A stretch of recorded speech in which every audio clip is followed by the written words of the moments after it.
up, Doe Detroit? What up, Doe World? It's the Renee, Lynn, Yancy show, and we are here live every Thursday, 11 o'clock at WHPR TV.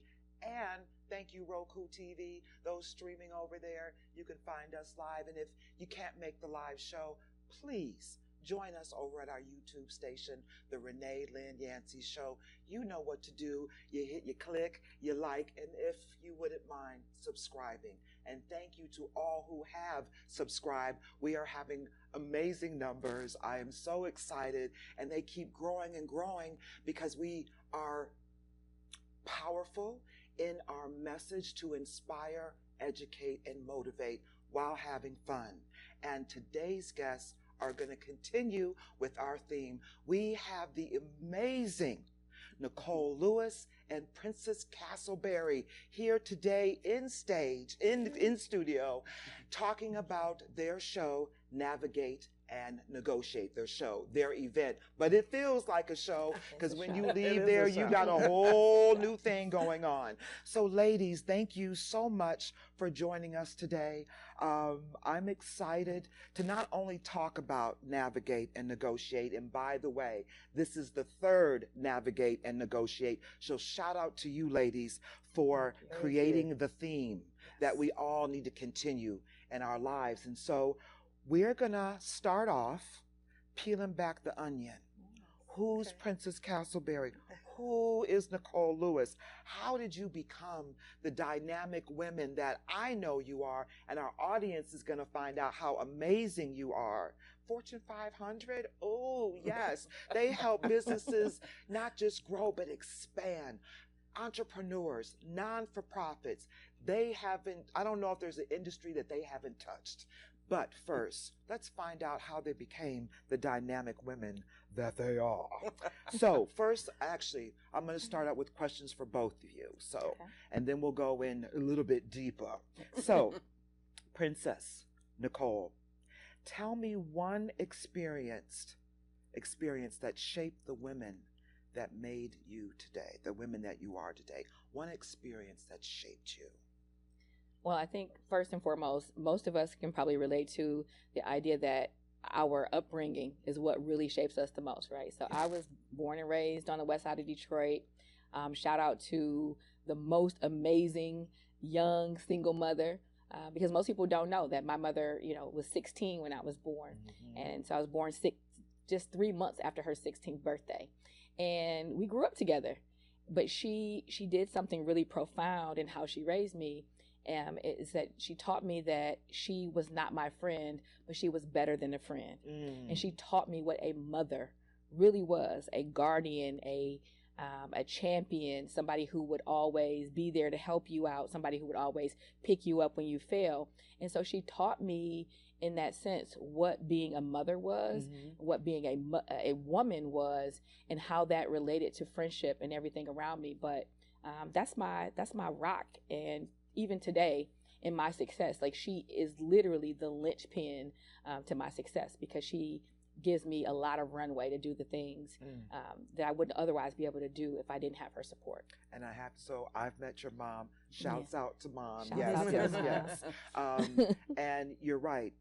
I've noticed a little theme with some of my guests, and they have the dynamic parents who give them the room and the space to bump their head, to create, to grow. And so shouts out for Mama Nicole. What's that one for you? So for me, similar parents, right? Yeah. Frank and Dorothy Patterson were my parents, and they made sure I knew that was their role. But the most important thing I think I learned from them was I felt protected and provided for, so that I could do what I needed to do. Yeah. I could have the runway and the space because I didn't worry about grown folks' problems. I was a child. Yes. I didn't know the inner workings of what was going on behind the scenes and what we did or didn't have. So I felt protected and provided for. And so that allowed me to be me. And, my mom always said, folks don't have to be kind. They don't have to be nice. So when someone is, you just say thank you Yes. all the time. And I think that's just part of who I am. Like, I appreciate everything that everyone has ever done for me, because I realized that it didn't have to be. Yes. But I think, as I think about my life, it was that I felt so protected that I didn't worry about certain things because it wasn't my place. Oh, we have that in common. I could just be a kid. Yes. I could just go to school. Yes. I could just, regardless of what was happening. Yes. When Frank and Dorothy shut the bedroom door, I didn't know nothing about it. Yes. It wasn't my Yes. business, It was and not I'm my minding business, my own and I business. mind my own business. Yes, so shouts out to the parents, we right? have that in common. I tell my mother the best gift she ever gave me as a young single mother was a childhood. I was not her. She didn't make me her friend. I wasn't her friend. I wasn't her confidant. I wasn't her companion. I was a kid. I got a full childhood, healthy childhood. Yes, amen. Yes. So thank you. That was wonderful. And I love how you both just learned something Yeah. about one another Yes, that you yes. didn't know. All right, let's carry on. Every leader has a moment where life pivots, when you realize this is what I am called to do. Yeah. This is the thing, which we were talking about a little bit ago. Who wants to go first? I will. I'll answer this one. Okay. This was I tell people ask me, so what's your superpower? What do you do the best? And I always say my superpower is leadership. Because it goes back to that protection and provider. And so I've always positioned myself as a leader to protect and provide for my teams. Come on right? now. And so leading from the back, making sure they're safe, well cared for, taken care of all along the way. Right. But one of the things, I think a pivotal moment for me is with all my success coming up through corporate America in the late 80s and 90s, one of the things that I always did before I had this pivotal moment was every time I got promoted or there was an opportunity, I would look to replace me. Yeah. Come on, yes. Literally yes. and figuratively, me. And so I was in a position where I was leading a global sales team, and I was having a hard time replacing this young man that I just promoted. And it was a critical position. And I kept complaining that I couldn't find anybody. And so one of my very good friends to this day, she sat me down and she said, the reason you can't find anybody is that you keep trying to replace you. You don't need you. You just need somebody to deliver the results. I was like, what do you mean? Wait a minute. I said, wait, what's wrong with me? What you She's like, talking no. about? Right. She's like, you're missing the point. There's been good candidates that have come through. They don't have to do it like you did it. They just have to do it. Release the control. Yes. Right? And so that was one of the biggest pivotal moments of my career, because from then on, I really understood my role as a leader and my role in building teams that deliver. Powerful. Right? Powerful. And before that, I was just, I did it well. If I just find another me, we'll be fine, because I'm fabulous. And I'm like, all the things. I'm all the things. So if we just find another me, we'll be great. And that was a moment, because I was failing at building this team because I was looking for the wrong components. Right, right. And so that was major for me. It changed how I look at that was 30 years ago, but it changed how I look at everything when it comes to building and leading teams. Yes. Thank you, Nicole. That was awesome. Princess. Mine was about 3 years ago. Okay. And it was literally, imagine a dancer doing a pivot within a pivot within a pivot. So the first pivot was me leaving corporate America, starting my own consultancy. From there, that career pivoted because of the pandemic, right? And how I was going to work, how I was going to show up, because that changed everything. That changed how we saw the world, how we saw ourselves in it, and what we wanted to contribute. And I wanted to contribute something differently because, prior to starting the business, I had worked in enterprise risk management in corporate America. So I'd always been around leaders and executives and high stakes decision making. And then I was, I found myself in a business, a small business, making those decisions for myself and then being faced with a pandemic. And so that's actually how Nicole and I actually first started working together. It was a pivot toward, how are our small businesses going to survive this pandemic? And that's how we connected. Now, the third pivot happened about halfway into the 6-year business when I decided that the way I was showing up as a consultant was not exactly how I wanted to work. And I got this notion that, and it was really honestly born out of a problem that as a small business owner, I didn't understand the sales process very well. I had a lot of other business acumen, but I did not have a lot of direct sales experience. I had never been exposed. And so I knew, though, I had the confidence, and I knew I had great ideas and a great presence about myself. And that if I could just get myself to a stage to share my experiences in mass, that the people who wanted to work with me and talk to me would do what I do after great talks. They would line up at the bottom of the stage and say, hey, I want to talk to you. I want to work with you. Yes. So that was the pivot. I got on stage just to share my ideas in a more efficient way. Yeah. But that ended up turning into a whole new career for me, because up there, I fell in love with the idea of teaching and leading from a stage. So I had to put myself in what at first seemed like a really uncomfortable position and an untraditional position to get myself into for the sales process. But I found an entire love. Like I literally discovered and came to my own truth that, oh, I can have this platform. This is a platform and an avenue for me. And I've built an entire now, it's, burgeoning global speaking practice, off of that one moment that started as a problem, as a business problem. And so the leadership lesson in that is that you never stop learning, you never stop pivoting, and that you have to always be willing to leverage and capitalize the opportunities. I always say you leverage opportunities, you leverage spaces and collaboratives, you don't leverage people.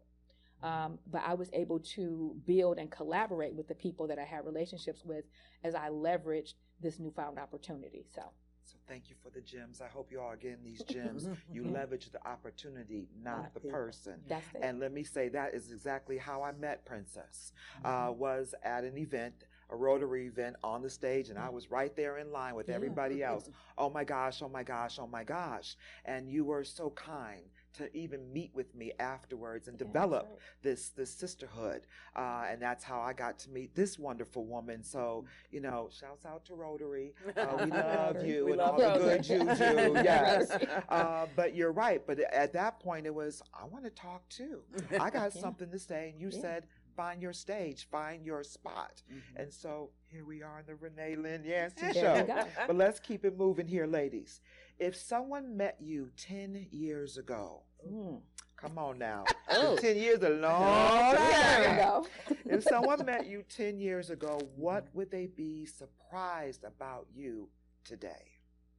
Okay.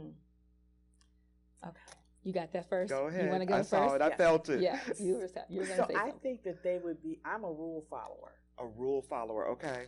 Until I don't like the rule. Then you change them. It's true. It is true. I'm a rule follower until I don't like it. Right. And then I figure out a way to go around it, or I just flat out break it. But I consider myself one of the original corporate Cathys. Okay. Right. I was that corporate person in that, 25, 30-year career. And so I think 10 years ago, I think now I am so much more flexible, and so many, my boundaries have tightened. But I've lifted some restrictions off of my life and off of how I deal with things. So I'm not sure if it's growth because of the business or it's growth because of by being an entrepreneur for these last 8, or it's growth because I'm getting older and some things I just don't really care about anymore. But those things that I do care about, I hold very close to me. Sure. And then I feel Frank and Dorothy coming out, and that's the protector provider. Yeah. Right? Yeah. So I think 10 years ago, I was very corporate. Now I am very much do you, what makes you happy. You don't have to do everything you know how to do. You just need to do the things that make you happy. And that was a transition that I had to make in my business, because when I first started, I did what I knew how to do. Yes. And so I had this laundry list of service offerings. And now I'm down to 3 things. Come on now. Right? Because I know how to do 12, but I only really like to do 3. Yes. Right? And so that in and of itself was a transition. So I think 10 years ago, I was very by the book, corporate, do this, do that, do this. Now I'm much more liberated, Yes. free thinking. You letting go of the control of the Let outcome. go of the control. Yes, let go, let You flow. get your Elsa, I think, let it Yes, let it let go. go. Let it Yeah. go. So Yes. that is Yes. me. I think that's the Okay. biggest thing that I recognize about me. Others may say something different, but I recognize that and feel that about myself. And so bravo, because I know, like you said, that gets you in your happy place. Mhm. That gives you that freedom. Yes. Princess, please do share. So I'll tell you, 10 years ago, I was 35. And the thing that would surprise people today to know about me, especially at that time, is that I was afraid at that time, in a way that I'm not afraid now. But it was circumstantial, because 10 years ago, my personal life was in a lot of transition, and I was afraid of it impacting my professional life. So I was, again, working in corporate America, Fortune 500, in a very technical, like high visibility role. And I had a lot of personal responsibility because I was recently divorced at that time, and I had 2 babies. And so, if you think about just the years prior to that, I was married and had no children, 2 incomes, living a certain life. And at that moment, 10 years ago, I was, like I said, I was divorced and I had 2 babies. One that I was nursing and caring for, and another that was literally toddling and starting out in school. So I had all those responsibilities at home, and I was afraid. Yeah. I was afraid of, how is this going to work out? And it's really like my own experience is a basis of what the work that I do today with leaders, because behind all the titles, the job titles, the offices and everything, there's some real stuff happening at home that people don't really contend with. And then people think that they have to go to work and leave it behind, and it never gets left behind. It shows up in the meetings and the interactions and the triggers in those moments that you have with other people. And if you try to bury it, it will bury you, right? So I didn't want to be buried. And so I found myself in this fearful space. But, my claim to fame is that I, first off, got the resources. I got help. I put, great people around me, people that could mentor me, check me, guide me. And then I started to just come alive in my own ideas, and I found my way. And I think that if more people would talk about what actually happens in their personal lives in a business context, and you can bring more of that into work, it makes other people around you know that there is a way forward. There's always a way forward. Yes. And so, and I have to share this because we have this forum, and I know you have a ton of people listening in. But 10 years ago, I experienced, for the first time in my life, a suicidal ideation, and that would really shock people to know that happened to me. Yes. A very strong-willed, strong-minded individual. And sometimes we even wear that like it's a badge of honor. That's happenstance. That's happenstance because it takes only a small series of circumstances to turn your world mentally upside down. And so finding myself in that place that I thought I would never be, feeling and hearing that darkness start to come out, that was scary. And a lot of people don't know that 10 years ago, that's the space that I was in. And I had to actively work my way through that. So that's, that's a blessing. Princess, thank you. I mean, I know we try all our best to show up authentically, but that revelation, that moment, and to share that and reveal that, because you are seen as the powerhouse. You're on stage and you rocking it. I remember those thoughts as a teenager, and had the plan and did the plan, but the damn plan didn't work. But you have to realize, though, too, Renee, if I may, the folks that you see that have made it, or that you see, everybody has a story behind them. Yes. And you are not by yourself. Ever. So if you think that, this is going on with me, and you internalize that, it's because we don't authentically talk to each other that we know. That part. I mean, it's always the fate, the mask. It's always the mask or the of title, this is going, or people think, the address, or the car, job title, or the car, because things have happened, for example, in my life, similar with children or whatever. And then you start talking to people like, girl, that happened to me 3 years ago. Been there, done that.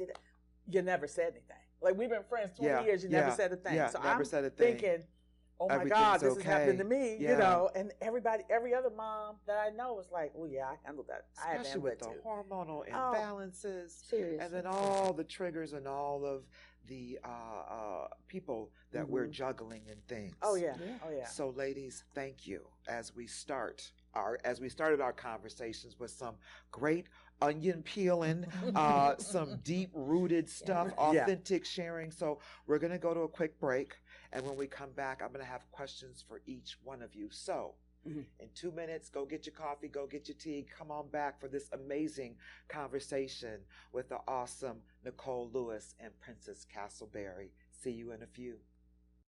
Manifest your life and fly, fly, fly, fly. Renee, Lynn, Yancy show.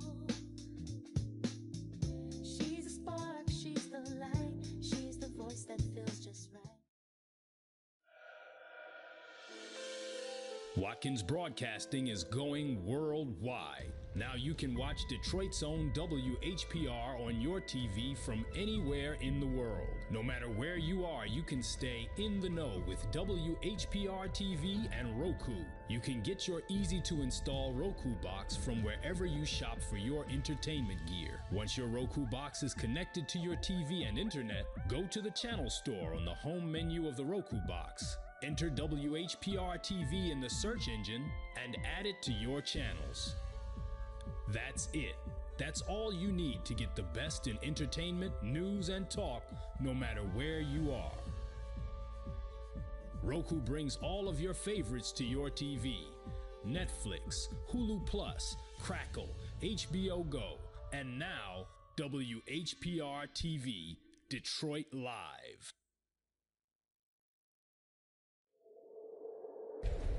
Justice for Mario Willis. Truth. Facts. Evidence. Mattered.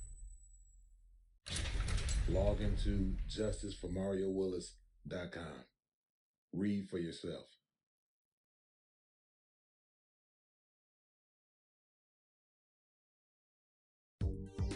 Have you ever wanted your own TV show? Have you dreamed of showcasing your talent for the world to see? Well, now you can. Have your own TV show. You can have your own 30-minute show. Not only will you be seen in the Detroit area, but you can be viewed worldwide. For more information, call 313-868-6612. Visit our studios and receive a free TV interview to promote your business, church, or organization by appointment only. Truth and style, heart and grace, you'll see joy in every face. Radiate, illuminate, and shine, shine. The Renee, Lynn, Yancy show. I love the intro song to the Renee Lynn Yancy show. Make you want to move. And so we are here live. WHPR TV, Roku TV, and of course, you know, you can go find us at the Renee Lynn Yancy Show at our YouTube channel. We're here with the amazing Nicole Lewis and Princess Castleberry, who have been dropping gems, sharing their authentic, you hear me, authentic selves, which have been blowing my mind. And so, again, if you didn't catch us earlier, go to the YouTube channel because you have got to hear these gems. You have got to hear these jewels that these queens are giving to us today. And so now we're going to go a little bit deeper. I've got questions now just for Princess Castleberry, and then we're going to move over to Miss Nicole over here. So, Princess, your name carries royalty. And we know, and I've seen you, for those who don't know, you're on that stage, we see the confidence. That's right. How did your upbringing, you kind of touched on this, or early career experience lead you to this path of global leadership? Yeah, so, you know, some things are like predetermined, I think, especially when your parents name you Princess. Come on now. That's just, you know. What else you going to do? It gives you Right. something to live up to. But the funny thing about the name, though, I have to tell you this, is I was born on Christmas Eve. Okay. And my parents literally almost named me Christmas Eve because that's what teenagers do. Try to be creative. And as the story goes, a friend of theirs suggested otherwise. I'm and so suggested glad they that, did. you know, so many people call their little girl Princess. And then a lot of people think that my surname is like my parents' name, but that's actually my husband's name, Castleberry. So I, Perfect. met a guy at a party and was like, Castleberry, Princess Castleberry sounds like a thing. So it sounds like a Come good here, brand. come here, come here. I was thinking ahead. Yes, That's what you women were. need to do. That's Like, what you always strategizing. I'm always strategizing. But those early moments, though, like I said, those early moments in my family, I was an only child for 14 years. Oh, wow. So I had a lot of creative time and a lot of time on my hands alone, right? To just think about own ideas and sort of be in my own world. And because my mother was working so much, I had a lot of independence, right? So I can think of the times as a child where I had to be home, sort of just problem solving and coming up with ideas and creative things to do. But my mother just, again, the expectation was set high. The expectation and the bar was set very high for me. And so I did not know, even though we did not have a lot of money. I told my mother one of her famous gifts is that she never told me that we were poor. And when I did actually bring up the idea of being poor, she said, poor is a temporary financial state. What are you talking about? Like, that's not something that you embody. Yeah. And so she said, no, I was never going to tell you that we were poor because I didn't tell you about a whole lot of temporary situations that we faced, right? Similar to what Nicole shared earlier. Yes. Like, she just really didn't know some of the adult things that were going on, right? And so I wasn't consumed by that stuff. So I got to be young. I got to be confident. I went to, I think, one of the best high schools in this city, Renaissance High School. Got to say it. I shout out to my Cass Tech people. Shout out to my Cass Tech friends. All right. Renaissance is one of the best high schools in this city. All right. And so I just feel like, honestly, throughout my life, I was always set up for success. Yes. So it was on me to rise to that, though, right? Because we know a lot of people that get set up for success. And so I was so grateful and so humble about it. Like it was beyond me to pass up a great opportunity. So from middle school to high school, gaining a college scholarship, going away to a private school, then having the opportunity to study abroad in Spain. I took every single opportunity that was put in front of me like it was going to be my last. And because we don't know when the last thing is coming. And so that's really how I built my career and my momentum, because I always aimed for the top. So when I graduated and it came time to look for a job and look for opportunities, I wanted to work for a large company. Even if it was a small team within a large company, I knew I wanted to be on a bigger stage. Yes. And that was intentional. So I think that a lot of success, even though the circumstances are God and heaven sent, and Yes. some things happen, or some things are serendipitous, you just meet people and it doesn't seem to have any rhyme or reason. But what has rhyme or reason all the time is your intentionality toward those things. So I've been like that since I was a child, and I'll consider it a blessing, because Lord knows I made a bunch of dumb decisions in the mix too. I was still a normal child. Yes, I want to put that out there. We still messed up, right? We still messed up. Ooh. Yep. Oh, I won't even go there. That's another show, right? Another book, another show. Another show. All the mess up. So I was still just a normal kid that made all the same crazy mistakes. Sure. But I never turned down great opportunities, and I always was thinking about what comes next. What am I going to contribute to? What am I building? And after so much time passes, I mean, you look back and you're like, oh, wow, I've really done a lot. I've done a lot. And I'm still living, and I'm still building. Shout out to your mom Yeah, she for is just a G. creating a mindset. She did. She for created sure. a mindset which created your expectation for Very high. yourself. And then everyone else is just going to get blessed because you've showed up. That part. Ooh, shout out to the parents. Come on now. The ones who pour into their children and look to see their gifts and not what they want to be. That's called not controlling the outcome. But we proceed on with questions of deep diving into Princess Castleberry. Okay, when did you realize your voice was meant to change rooms and not just fill rooms? Wow. Change rooms and not just fill rooms. Come on. Well, that right there comes, again, with a little bit of dropping of the ego, right? I've always been a talker. Chatty, energy, yes. Big, bright, bold. And sometimes, I used to misuse that energy, right? I used to be, too unapologetic, right? About, I don't care about how much space I take up. And, honestly, it came in people leadership when you start, leading teams of people and not just processes, but you're actually responsible for helping somebody else grow a career, helping somebody else think through their decisions, it creates it. I think for me, it like opened up a different side of my maternal instinct. Like, oh, this isn't just about me. And so having my presence shown didn't have to always come out of my mouth. And that's when I learned how to put other people on, as we say. Yes. And so it started with my staff and my teams. I learned how to put people on. And then when I started my business, when you meet people, like how you and I met, and you hear the idea, you hear the concept and the vision, it cost me nothing to put you on. Yeah. You still had to do the work. Yes. Right? Come on now. And so I learned that I could transform a room with my presence and my voice, actually sometimes by not saying anything, by putting somebody else in position to say, do, and excel. And it's still tied to my legacy, because everybody I've ever helped or put on, they're going to give me the shout out. You get the glory, you get the accolades out of it. And so it was really learning to like rest in the fact that I didn't have to speak all the time.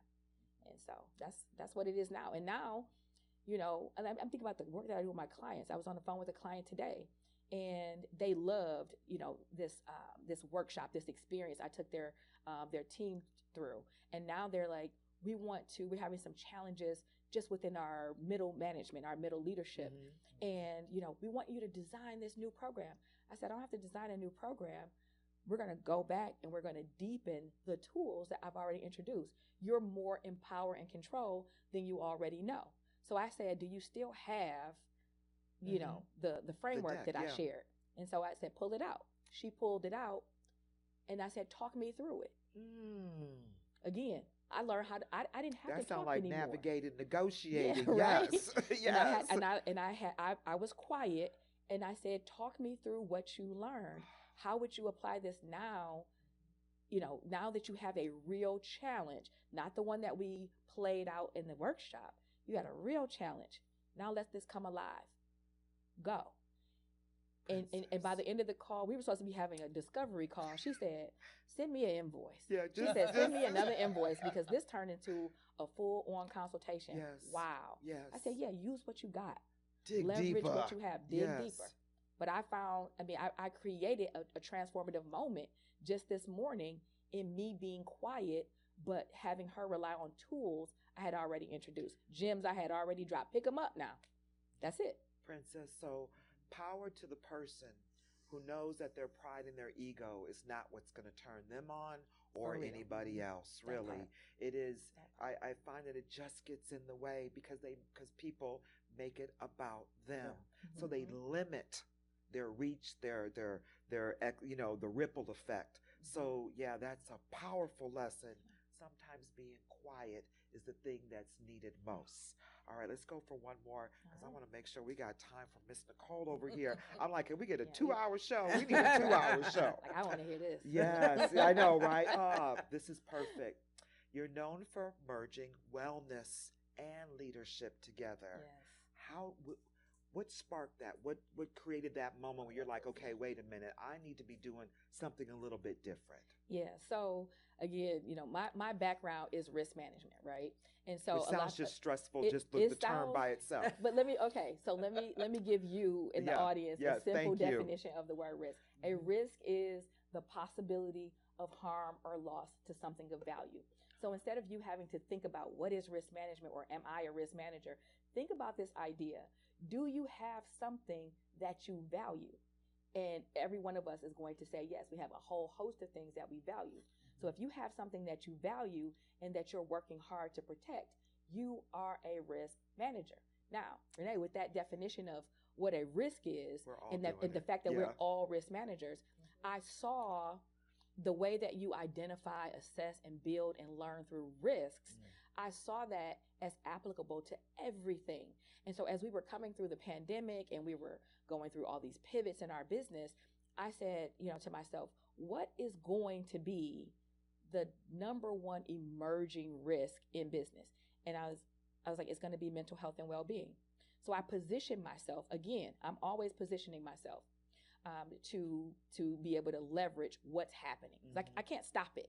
I couldn't stop the leadership capacity crisis. I couldn't stop the wellness crisis, but I can disrupt them, right? They were already happening. Come on Stuff now. is outside of my control. Yes. And so I decided to make my mission disrupting the leadership capacity crisis. And I do that by integrating risk management, business, and wellness practices.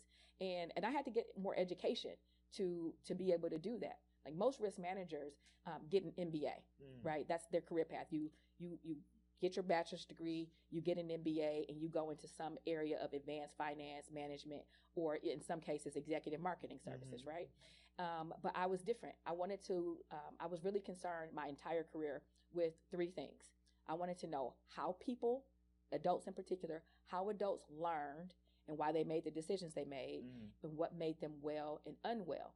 So instead of pursuing an MBA, I got a master's degree in training and development, instructional design, and then I studied wellness counseling. Interesting. Not to become a therapist or a wellness counselor, but to make sure that in everything that I ever designed or implemented, that I had people's wellness and well-being at the center of every design. Can right? we have you train all the CEOs we in can. all the world Yes. and all the things, That's please? that's Come exactly on now. what That's why Castleberry we're is here over. today. We train the CEOs Princess of the world. Castleberry, LinkedIn, we'll get to that at the end, all the places where All you the can find things. her. Princess, you can. thank you. Oh my gosh, the Renee Lynn Yancy show got all the fabulousness on it. Awesome, ladies. Thank you. She is Thank you. fabulous. She is fabulous. She And is so are absolutely you, Miss Nicole, because we're going to switch it over Yes. to you Uh-oh. now. I'm on the hot seat. Here we Let me go. turn Here we myself go. around. No, she didn't give me the look like your Yes, turn. ma'am. Your Let me get my- turn. let me get my You water. I've been known to be a story that's rooted in resilience. Beyond what people may already know about you, what early experience shaped your mindset and drive? Ooh, this is such a good one. So, our family is a baseball family. Okay. My dad loved baseball. He played baseball. I even have the letter that he wrote to the Cleveland Indians in 1946 asking for a tryout. What? Wow. Handwritten letter. Okay. And their handwritten response back to him. So my kids played baseball all the way up. So baseball is at the root of our family. Okay. And the reason I bring that up, because Daddy always talked about Jackie Robinson. And he always talked about the Negro League. And he always talked about how Jack, like I knew him, Right. but I'd say it like Our my friend dad, Jackie, right? Uncle Jack. Jackie, Friend Uncle Jackie, yeah. But it was part of my life. Yes, For me, right. It's like That's just my Jackie, right? But he always talked about how he was not the best Negro League player, but he was the best one for the moment Come on to now. integrate Major League Baseball. Timing.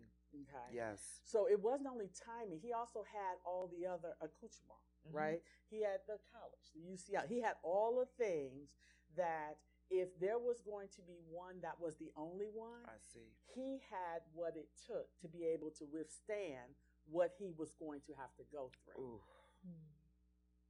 Especially in those times. In those times, we're talking Yes. about Oh, 1947, come on. 48, Branch Rickey, the whole. Okay. So that story has always resonated with me because that's how my mom and dad prepared me. Is because we were the first Black family on the block. We were the first back in 1964. Okay. Okay. I was the first, one of the first Black children in the school that at that time was all Jewish that I went to. My parents knew that they were putting me in a position where I was going to be the first or the only a lot. Wow. So that Jackie Robinson story Come on, yes. is more than, it's not about being the best, it's about being ready. Because the best did not go to the major league first. It was the person who was ready. Come on, Nicole. Come on. So my parents focused on me being ready because they knew that I was going to be, they believed in me Yes. that I was going to be in rooms first, or I was going to be the only, put in situations where I was going to be the only, Yes. whether it was Black, whether it was female, whether it was tall, whether it was Right. brown skin. Yes. I was all going the to be things. all the I'm things number that one. I am. Yes. Okay. That they knew that was coming for me. Okay. And so that's how they prepared me. Yes. So, to answer your question, like that's where it comes from. So when I think about throughout my collegiate career, throughout my business career, I have been the first Yes. in a lot of rooms, a lot of different ways. Sure. As a woman, as a black woman, Yes. as you know, Yeah. as a tall woman, Right, yeah, I had yeah. been the first in a lot of ways. But I went into that with the knowledge and what I was prepared, how I was prepared Yes. by my parents, and that I look back on that and I go, Thanks, okay, Mom and Dad. that's where all that came from. Like, Yeah. I so thank and appreciate them. I didn't know what was happening when I was 8, 9, 12, 14, but I look back and say, when people say, well, how did you, It was wax could on, you wax believe off, that they right? just said blah, blah, blah? Yeah, Because yeah. people said and did some crazy things in my lifetime. In the And when corporate you're the world. first, yes. And when you're, 'Cause and they and don't they're know. looking for how you respond. Yes. Because we And- want you to be the angry black woman. And I'm not falling for it. Not falling for it. So, but I So was much. taught that. So that goes back to the earlier statement Yeah. that we talked about, protected and provided, right? Oh, I hear So the it's core. all- Yes. It's Shout out all to your in parents. divine order. Yes. Yeah, you know, they used to get on my nerves, but I But get it now. they had you together. But I get it now. Oh, let's Yeah. see. Okay. Oh, so my people say, Renee, stop looking through the questions, but I'm looking at the time and I have so many good questions. Oh, ladies, thank you, thank you, You're thank okay. you. I knew this was going to be an awesome conversation, but I got goosebumps over here, and usually I'm having hot flashes. Okay. So, you know what? We are going to go with the next question. Okay. Nicole, you've worn many hats. Mother, Mm-hmm. wife, mother, Mm-hmm. grandmama now. Congratulations on the Yes, grandbaby. yes. Strategist, entrepreneur, and mentor. Mm-hmm. Out of all of those hats that you learned how to wear, who was the one that showed you? I think I feel like I already know this answer, but who is that example to you to become? So the short answer, Yeah. obviously, are my parents. Yeah. But second to that, I would say, have been the mentors and sponsors that I have had along this journey. Both from, and they've changed over time. They Some do. people have Seasons. been with me since high school, and others, it's been in my corporate career, others as an entrepreneur. Mm-hmm. But those relationships, those formal, I'm talking about formal mentoring relationships that you invest in and they invest in you. That part, celebrated, not tolerated. Yes, Yes. those have been game changing in terms of how I do what I do, how I look at what I do, how I look at what others do, Mhm. how I approach my clients, how I treat my clients, how I treat my team, how I feel about operating in this entrepreneurial space. I mean, I was talking to clients yesterday, and Princess brought it up about so many people have amazing ideas Yes. to bring to market. But you know what they don't like to do? Is they don't like the selling part. Right? They don't They like got to the come selling out of their part. They comfort don't zone. know You how. gotta, Yeah. they don't know how, or they Right. got to come out of their comfort zone. And I feel like bringing people out of their comfort zone Mhm. is what has been poured into me by mentors and sponsors in the past.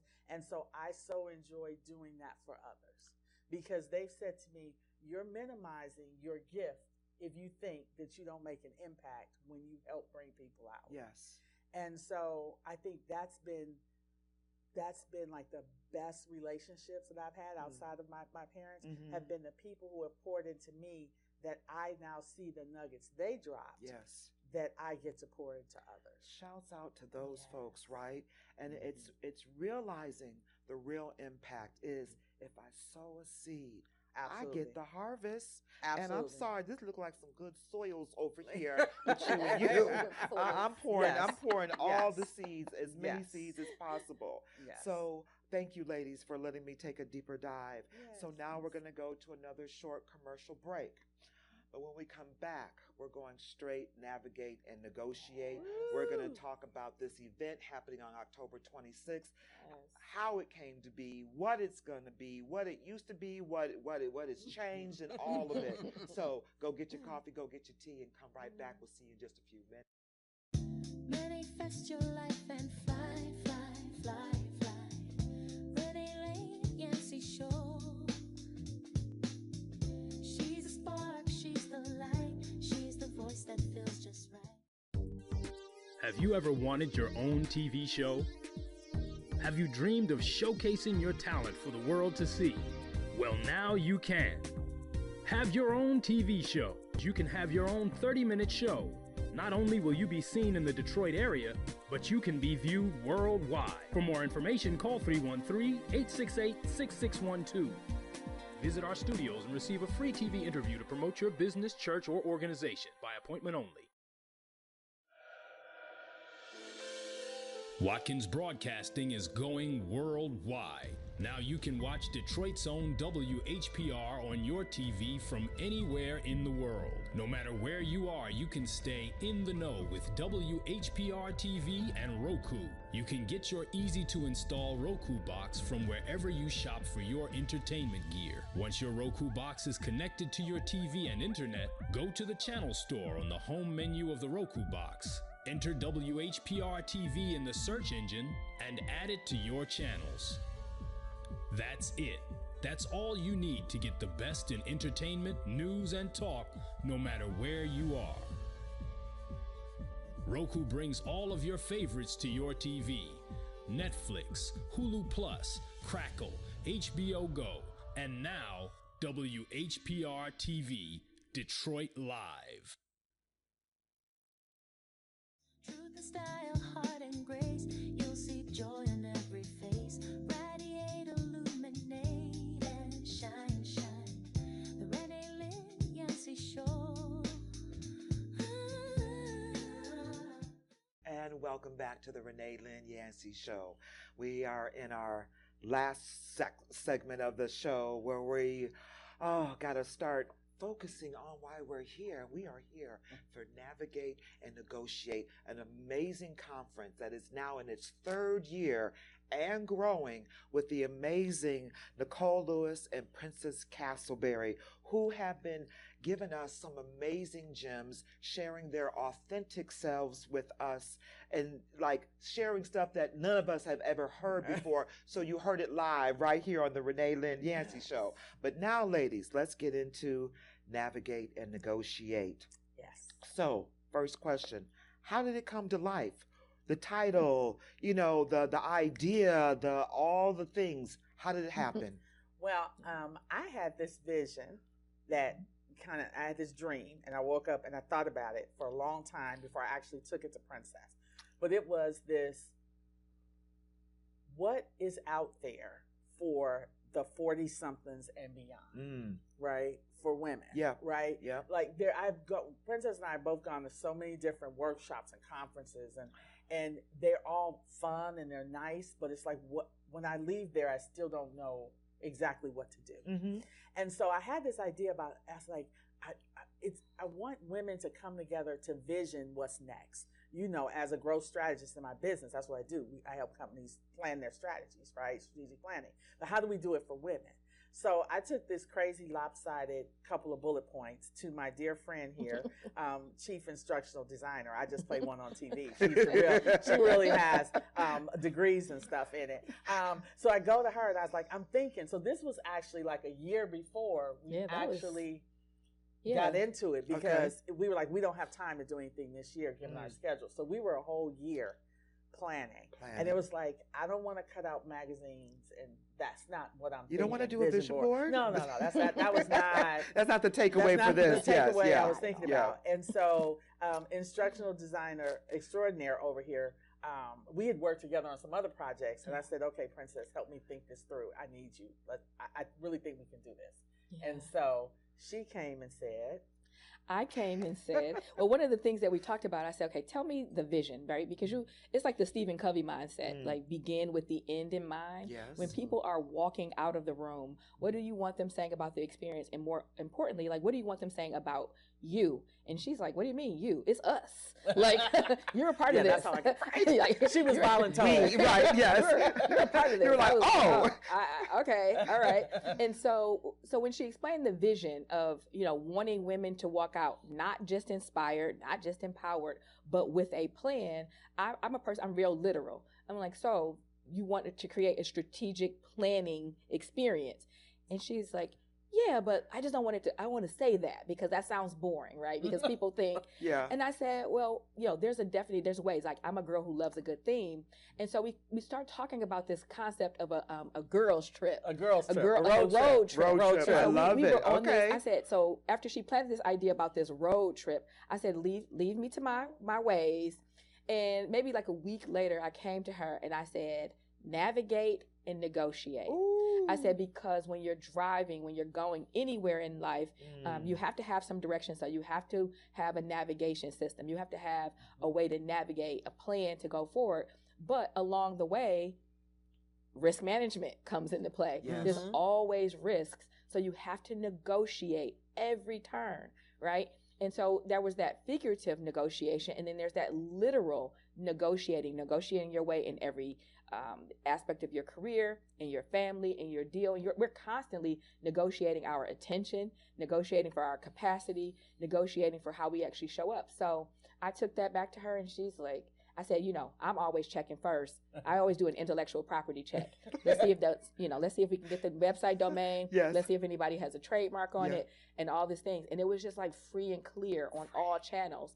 And so before we told anybody anything, we just captured the IP and said, okay, let's start building this thing out. And yeah, the experiences have been extraordinary, and they continue to evolve. Yeah. Right. And so there will be some new things at Navigate and Negotiate this year on October 26th, some new experiences. But you walking in with a vision, you're leaving with a plan, a strat plan. But we titled it Roadmap because that is what, when I work with clients, we're doing this roadmap, right? You're going from point A and here's your destination. Yes. And so what we really wanted people to do was understand what they're going to come. They're going to have some fun. They're going to do the work. But we actually work in the workshop. So if you are this is coming a workshop to look at us talk for 4 hours, it's not happening. You better show up. You better show up. Yeah. You better show up. And But let me just say, ladies, It's not a party. It is not a party. but it But is it a is little a party. It is a little We bit. turn up everywhere we go. Yeah, That's but a little bit where we go. yes. We turn up. And so I just want to, I've been to the first two, and literally you are leaving with a road map and all the steps that even at the time I wasn't ready for all the stuff. But I still got my pink folder and I still got my orange folder. And now that I am ready, I have opened them up and I could just pick up where I left off. But you gave me things that I didn't know I needed. So thank you. And you made it feel tangible. Like this is not out there. This is right here where you need it. It's right here where you're sitting now. That part. Come Yeah, on. you're right. Come on. This Manifestation. This Manifestation. was This was This the was plan. it. This was on your it. roadmap. This was it. And, Yeah. This is the plan. but it had to have, I had to get all the things together. I like how you talked about that, Nicole. You are always prepared because when people are sewing into you, even when you don't even realize they are. So That's shouts right. out Russ Ives at Rotary. You know what I'm talking about. Okay, one more question. And then I want we'll just talk about where, when, all the details, how to get a ticket to Navigate and Negotiate. Absolutely. Sorry, guys. I had so many great questions.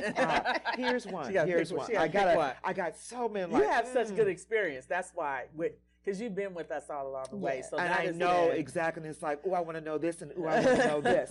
So here's one. We're going to wrap this segment up. Women are out there. They're juggling their careers, their families, their personal life, and their work life. What do you hope they'll feel after they walk out of Navigate and Negotiate 3? I hope they'll feel empowered. But not just empowered, warm and fuzzy. Yeah, yeah. But I hope they'll feel like, okay, A, it's not just me. B, oh, I have a plan and I can actually work, right? And then I hope they feel like even when they walk away and go home to their home office or sit down at their kitchen table, they have learned enough so that they can continue the plan. Because we're going to take you through and you will understand and you will have one solid deliverable goal planned out when you leave at the end of those 4 hours. But you've got 2, 3 more to do. And so our hope is that we've taught you well enough you had enough experiences with the people in your groups and Mhm. individually that when you go home, you can complete the other 2 or 3. Because if you just leave and don't do the rest of the work, then we failed. Right. Yeah. So we actually hope that you feel good enough about the direction that you want to go, that you feel good enough about your goals, that you're inspired and motivated and compelled to complete the rest of the plan for yourself and then act on it and keep up with it. And keep up with it. Keep up with it and be a part of the Navigate and Negotiate community. Let us know how you're doing. That's what we hope. Yeah. That's what success looks like for us, is Absolutely. that you do the work. Yeah. That part. So Nicole, I'm sorry, Princess, tell us the where, the when, give us the details. Yeah, so Navigate and Negotiate happens on Sunday, October 26th from 1 to 5 p.m. at the Michigan Design Center in Troy. We are going to have vendors on site, all of our sponsors, we don't take money from everybody. Our sponsors are curated to what women our age need in terms of furthering their businesses, their careers, or their nonprofits. So all women are welcome, right? All women are welcome. And we're going to have an amazing time. Oh, and don't let me forget that there will be mimosas, mockmosas, and the best heavy hors d'oeuvres you have ever had. I'm I'm probably most excited about the food. Mama Sweets catering from Southfield. Okay. Shout out to Mama Sweets. Yes. It is going down. Shout out to all of our sponsors. Yes. Should we give a sponsorship? Give Yes. sponsorship. Give a sponsorship. Absolutely. Our We are here for sponsors, that. Chase for Business, the Coaching with Impact program is a sponsor. Nice. Oakland Thrive, Nothing But Cakes, Grandeur Crew Wine Grandeur Shop, Crew. Equitable Accounting Solutions, the Pam Mac or the Mac Law Group, right. the Lisa Stein Law and Grants. I'm forgetting a sponsor. I was going through the list with you. I'm forgetting a sponsor. I feel like, it's us. Oh, yeah. Nicole Lewis, Nicole Lewis and Cavalieri Global. Yes. It's us. I was like, somebody really important is missing. It's us. But no, we have an incredible group of sponsors that will be on site, incredible group of vendors with all kinds of things. So bring your purses and your wallets and your things, but just come to really learn, grow, and enjoy yourselves. It's going to be an incredible experience. Yes. You will walk in with a vision. You will leave with a plan. We are the only event in Metro Detroit where women convene with experts to build their strategic plans. Did I hear that? The only one. Ooh, did you realize there was a niche in this, that you would be the only when you were doing your because we research? were looking for it. We were looking for it. I It didn't see. exist. So you had to create it. You created Absolutely. it. Amazing. Thank you, Absolutely. ladies. Thank you. Thank you so much for showing up and showing out. That part. But more importantly, thank you for being the amazing mentors that you are and creating the safe space that we all can feel protected and poured into. Like we're going to be, overwhelmed with all the pouring. So thank you for sharing your time with the Renee, Lynn, Yancy show. I will be there flying in from Texas, early morning flight to make sure I get there on time. So I will see you there Sunday, October 26th out in Troy. So, and thank you, our viewership. I hope you enjoyed this show. I know I did, because it's always not just for you, but it's for me too, right? Because we're all still growing. We're all still learning. And I think these are my friends, but there's so much that I don't know about them. So having this platform to learn not only about their magnificent superpowers, but be able to share it with you, our viewership. So you know the deal. Go to the YouTube channel, the Renee Lynn Yancy Show, where you can see all of our episodes, and we will see you next week. We're going to have Pastor Kinlock Jr. as our guest, as he is running for mayor for the city of Detroit. So see you next week, and have an amazing week. Until then, take care. New day, new talk, new perspective, real and raw. Connect the heart, inspire the mind, bringing stories that redefine. Lift your light and